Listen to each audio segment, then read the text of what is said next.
Hey, Yamandumarang. Yamandumarang.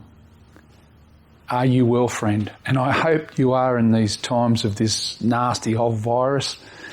Hey, while you're all doing your isolation thing and we're keeping our social distance, got to keep apart as much as we can, I wanted to just share with you a little bit about what I'm doing in this downtime. So I reckon you all should use this time to re-educate yourself and get some more cultural awareness and understand about Wiradjuri culture and understand about your culture. That's really important because you've got to learn to be able to share to the Gura and the Bubajis, the children and the babies. I wanted just to quickly talk to you about what I'm doing in my world as far as for some years I've sort of taught myself how to do 3D printing and make little play sets. But the whole idea of that is to utilise my Wiradjuri symbols and my artwork. So if I just put a little TV screen up here for you, a bit of magic, a bit of Kadaichi. Hey, that's pretty cool. In there, you'll see a little video of how I make gunyas and different play sets. So this is just showing you how I sort of do them in my 3D printer. And then as you go through, you'll see the design start to build up in the printer. And then if I go to the next little clip, you'll actually see a bit more of the shelter, the gunya being built. And in the last bit, you'll see it's just about finished. So that's pretty cool. But I wanted to show you some stuff that I'm doing when I make a gibia, a man, or a yinei, a lady. And that's the artwork that I'm using there. And you'll see in the bottom shape of the buyu, the legs, it's actually the traditional Wiradjuri way of drawing someone. So I've built that into those models.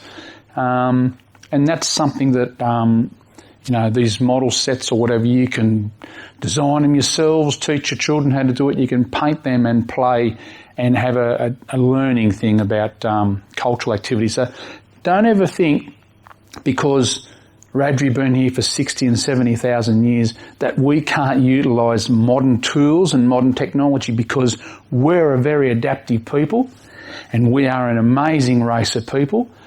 Same as all the Aboriginal people in Australia, we can adapt and look after ourselves, because remember, we just didn't survive in Australia for 70,000 years.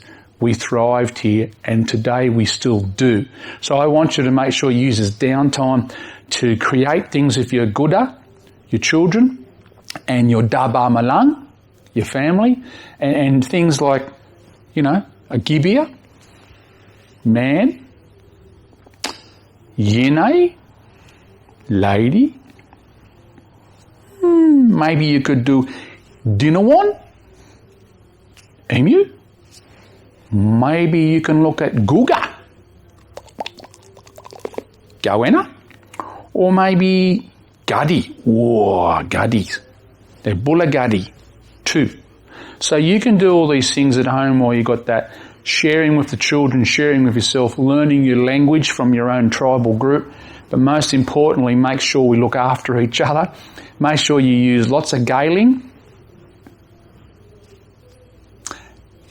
and wash your mara very, very carefully and look after each other. Hey, I hope you learned something today. Click that button down there if you want to subscribe to my YouTube channels. Keep in touch with what I'm doing. I'm very proud that you've listened to me for this short period of time. And hey, guwayu muji, safe travels, friend. Guwayu.